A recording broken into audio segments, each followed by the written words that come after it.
Xin chào các bác.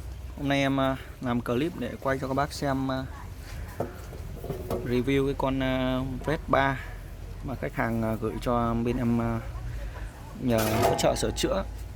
Cái con này thì hiện tại là khách người ta cũng có cầm cho một số thợ rồi, mà thợ đều bắt bệnh là do nó hỏng cái con bo đứng này, bo khiển này.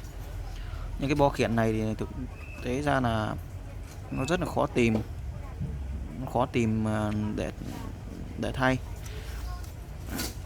Và cái tổng quan của cái bo này thì sao, đây các bác nhìn ạ, tổng quan cái bo này rất sơ sài luôn.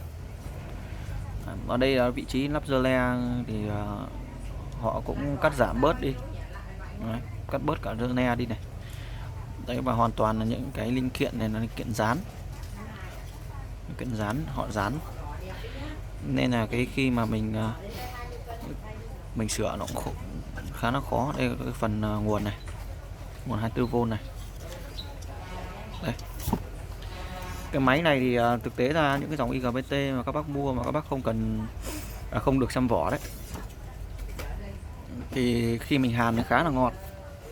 Nhưng tại sao lại ngọt? Vì một phần là cái đặc thù của dòng IGBT nó đã hàn khá là ngọt rồi,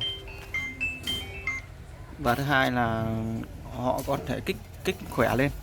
Nên tại sao nhiều cái clip bán hàng của một số bác ấy có thể hàn được 3 hay 4 ly, vì cái máy đấy họ đã bị kích cái công suất lên để cho nó làm mắc cái tối đa cái công suất, mà máy có thể là nhiều khi còn vượt ngưỡng cái công suất mà nó chịu đựng. Để khi mình hàn ấy thì nó có cái cảm giác là mình hàn ok, hàn tốt để bán hàng cho nó dễ. Cái con này em nói chuyện với khách hàng thì người ta bảo là mua 1 triệu 2 hay 1 triệu bao nhiêu đấy, được tặng kính rồi kính hàn các kiểu phụ kiện. Nhưng thực tế là cái máy này đây, cái máy này nó rất là sơ sài luôn. Đây. Cái con này với nếu mà so cái con Dalima mà 800 không dây của bên em thì con này còn kém xa rất là nhiều. Cái này em không phải làm clip để bảo sản phẩm em tốt, mà nếu mà so với cái tầm giá 800 ấy, con khẳng định cho các bác là cái con 800 Dalima của bên em ấy nó là vô địch trong cái tầm giá đấy. Đấy.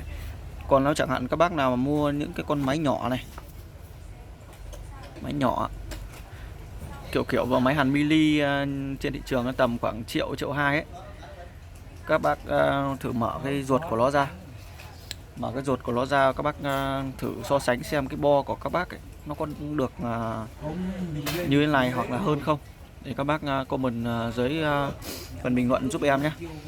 Vì khuyên cáo các bác là mua những cái bo này ấy, máy này thì cái tuổi thọ của nó, nếu mà các bác về mà các bác hàn que to, que 3 2 nhiều nó sẽ hỏng rất là nhanh, nên là mình lên hàn que 2,5 ly thôi. Đấy. Hiện tại cái bo này cách giải quyết đơn giản nhất là thay cái bo mới, thay cả một cái mảng bo mới này. Đấy là dễ nhất. Đấy. Nên là nhiều bác bảo là mang thợ sửa, tại sao mà thợ không sửa được? Vì thứ nhất là cái bo của nó không thông dụng này. Đấy. Bo nó không thông dụng, và hai là nó sẽ nhiều những cái con IC hay linh kiện dán như này.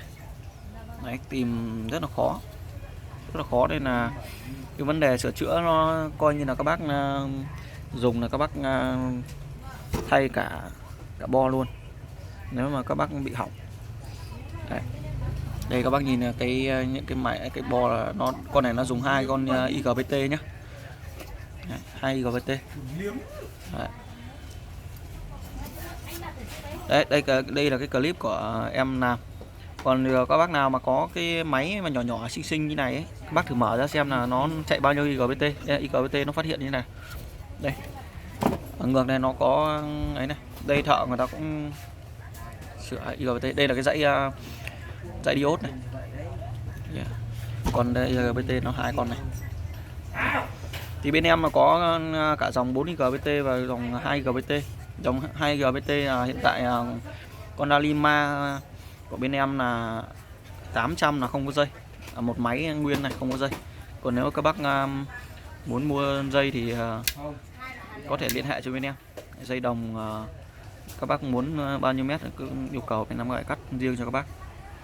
Đây, clip review nhanh cái con Vespa. Đấy, con này em không biết chính xác giá là bao nhiêu, các bác đã mua rồi hoặc là đã tiếp xúc với con này rồi thì cho em ý kiến nhé. Chào các bác.